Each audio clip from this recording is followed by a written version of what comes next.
Kejriwal phobia bill है। केजरीवाल से इनको डर लगता है। रात के सपने में इनको केजरीवाल आते हैं। सौतेली मां उन्होंने कहा। सौतेली मां कीजिए, सौतेली मां कौन है? चुनाव आयोग ने तारीखों का ऐलान दिल्ली में एमसीडी इलेक्शन के लिए करने के लिए प्रेस कॉन्फ्रेंस बुलाया।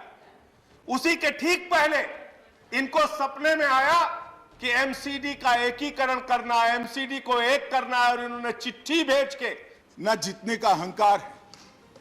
मान्यवर, हम तो वो पार्टी से आते हैं जिनके कभी लोकसभा में 2 सदस्य हुआ करते थे, जो ताने लगाते थे साहब हमें कि हम 2 हमारे 2।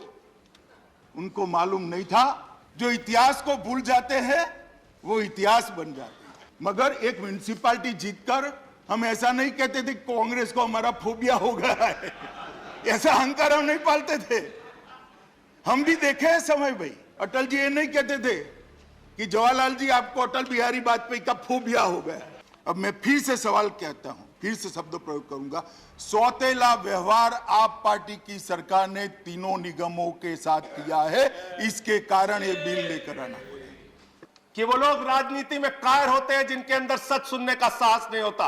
आपने बहुत अच्छा किया बताया, उत्तर प्रदेश में हमारी जमानतें जब्त हुई। बहुत अच्छा किया बताया आपने कि गोवा में हमारी जमानत जब्त हुई, उत्तराखंड में हुई। मैं सोच रहा था 51 से निकालूंगा तो आप ज्यादा शर्मिंदा हो जाएंगे, लेकिन मैंने कहा बात से ही शुरू करते हैं। शुरू कर रहे हो सर। ये 80 में चुनाव में लड़े, तमिलनाडु में 0 सीट आई। 84 में लड़े, 0 सीट आई। 89 में लड़े, 0 सीट आई। 91 में लड़े, 0 सीट आई। 96 में लड़े, 1 सीट आई। 2001 में लड़े, 4 सीट आई। 2006 में लड़े, 0 आई। फिर 2011 में लड़े, 0 आई। 2016 में लड़े, 0 आई। 41 साल, 42 साल। आईने में अपना चेहरा एक बार देख ले, उन्होंने क्या क्या किया। मैं बताना चाहता हूं मान्यवर, 2014 से लेकर अब तक देश में कई चुनाव लड़े हम, ना जीतने का अहंकार है। मान्यवर, हम तो वो पार्टी से आते हैं जिनके कभी लोकसभा में 2 सदस्य हुआ करते थे, और वो 2 सदस्य देखकर कांग्रेस की ट्रेजरी बैंक से ताने लगाए जाते थे, हम 2 और हमारे 2। मैं तो सदन में ही देख रहा हूं, जो इतिहास को भूल जाते हैं वो इतिहास ही बन जाते हैं। जो ताने लगाते थे साहब हमें कि हम 2 हमारे 2, उनको मालूम नहीं था लोकतंत्र में सर्वशक्तिमान परिवार नहीं होता है, 130 करोड़ की जनता हो। 130 करोड़ की जनता हो। और आज भी मैं कहता हूं, जो इतिहास को भूल जाते हैं वो इतिहास बन जाते हैं। ये बिल एमसीडी के एकीकरण का बिल नहीं है मान्यवर, ये बिल केजरीवाल फोबिया बिल है। अरविंद केजरीवाल से आपको डर लगता है, ये केजरीवाल फोबिया बिल है। केजरीवाल से इनको डर लगता है। रात के सपने में इनको केजरीवाल आते हैं। फोबिया हो गया है।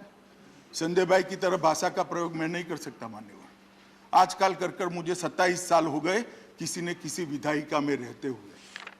मैं इसी भाषा का प्रयोग नहीं कर सकता, परंतु सदन की मान्य भाषा में जवाब जरूर दूंगा और मेरा अधिकार है मान्यवर। उन्होंने कहा कि फोबिया हो गया है। अरे भाई, फोबिया कैसे होगा, किसको होगा? आप हमारी डिपॉजिट जमानत का आधा डेटा लेकर आए, मैं दे देता हूं। बहुत इससे भी ज्यादा गई है हमारी जमानत, कोई नई बात नहीं है।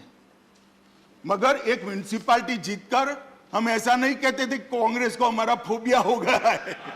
ऐसा अहंकार हम नहीं पालते थे। हम भी देखे हैं समय भाई, बोटाद में हमारी म्युनिसिपैलिटी जनसंघ जीत गई तो आनंद हो जाता था, कह रहे भाई चलो एक बार म्युनिसिपैलिटी जीत गए।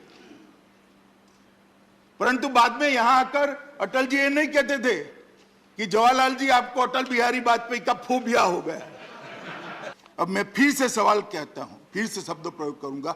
सौतेला व्यवहार आप पार्टी की सरकार ने तीनों निगमों के साथ किया है, इसके कारण ये बिल लेकर आना पड़ा। मान्यवर, हमसे तो दुश्मनी हो सकती है, दिल्ली की जनता से क्या दुश्मनी है? उन्होंने तो आपको वोट दिया है, सरकार बनाने का मौका दिया है। भाजपा की खुंदक दिल्ली की जनता पर क्यों निकाल रहे हो?